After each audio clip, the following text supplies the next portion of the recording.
the experience of God, pictures of the world, right? So pictures kind of zooming in really on what I find to be a central component of his argument. It's everywhere.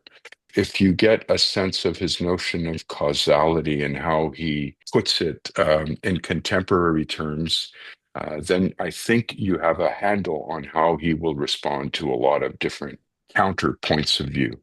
Like once you know the what I call the hermeneutics of causality in his system, then you, I think, have a good angle on his methodological assumptions that furnish his position. Right. So it's a big one. You can look at it in global terms, like where he has the general historical narrative that he weaves together from the ancient Greeks to the modern scientific revolution and the change that occurred there. You further home in on the general idea of causality, which he's going to weave that narrative around. And then you get this is the interesting part. I think the revolutionary part of his approach is that the way he pulls that into a retelling of the story in the sense of a revalorization of the kind of ancient view of the cosmos, not necessarily extrapolating from the metaphysics of that into the contemporary sphere as if there's no change that needs to be made, or as if the modern scientific revolution was not hugely important and didn't contribute anything of significance, right? That's never his point. And in fact, he is not committing the scientific point of view to a explicit metaphysics. In fact, he advises against it. That's where the problem resides because the sciences work within a framework that recognizes objectivity in kind of physicalist terms, which as a methodology is really important. I mean, that's why it's been so successful. But in pointing out this blind spot, it's always with the view to the extrapolations, or say the reduction, if you like, of all questions of meaning, orientation within a specific world is reduced to the physical because he's not denying the physical. No idealist worth their salt denies the physical, right? What they're saying is that we have it the wrong way around when it comes to what contributes significance to our material existence. And so the sciences have kind of diluted in his reading, right? As a metaphysics, the significance of the idea of the cosmos from from ancient times into a very monochromatic understanding of physical reality, and as a consequence, meaning, and as a consequence, formal causality and final causality, and as a consequence, language and its relationship to the world. So that's what I mean when I say the hermeneutics of causality for him as basically his foothold into the critique of contemporary worldviews that are grounded in the mechanistic world picture.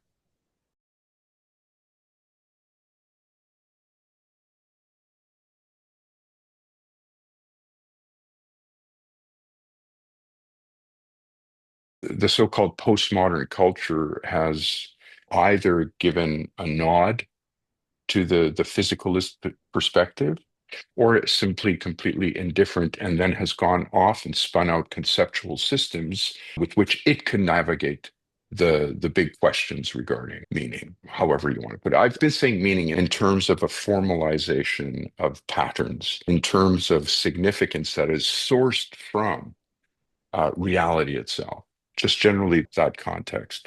He gets to the heart of the modern picture with an appreciation of the sciences and, of course, the resurgence of interest with consciousness, and ties it to an ancient insight, an Aristotelian insight into the fourfold causal structure of reality, and an isomorphism of the mind and the reality which it seeks to understand. That is a move, of course, that reductionists never make, they can't make, because, as he would say, it's a thoroughly bottom up perspective where material and efficient causes, thought in terms of extrinsic causal forces, Rain as the paradigm which allows for certain assumptions, let's call it, in a philosophical framework. With this broader perspective, you can see, in fact, how individuals with an exclusively bottom-up perspective, with a reinterpretation of causality in terms of modern conceptions of the universe, navigate those questions of logic and meaning and so on. The really significant point then is to tie formal and final causality to the structure of nature itself and to language. So language is not just a byproduct of our historical evolution. It's tied to the nature of reality in terms of causality with harmonious relationship, if you like, between bottom up and top down causality. And so this is a hermeneutics. That's why I call it a hermeneutical philosophy, right? Because it's not just dealing with language as it emerges out of linguistics, but language as an integral structure of nature itself, right? So it's not an imposition on nature.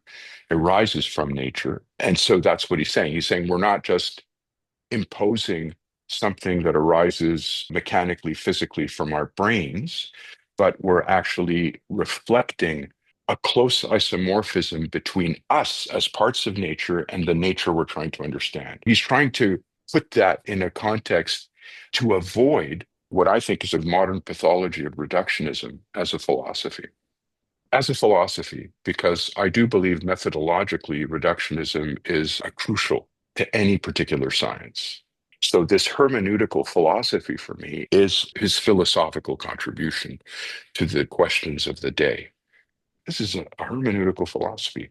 Not only is hermeneutics part of, the languages that interest humanities, but it's part and parcel of any particular science interested in nature as a whole. As a semantics, the semantics of life, so the weaving together of the formal causal nature, questions of a biological nature or physical nature, right? And then he ends that section on soul and nature with language, code, and life. That's the treatment of causality for me, which seeks to mitigate a lot of the problems that overlap with questions of the meaning crisis, I think, of today.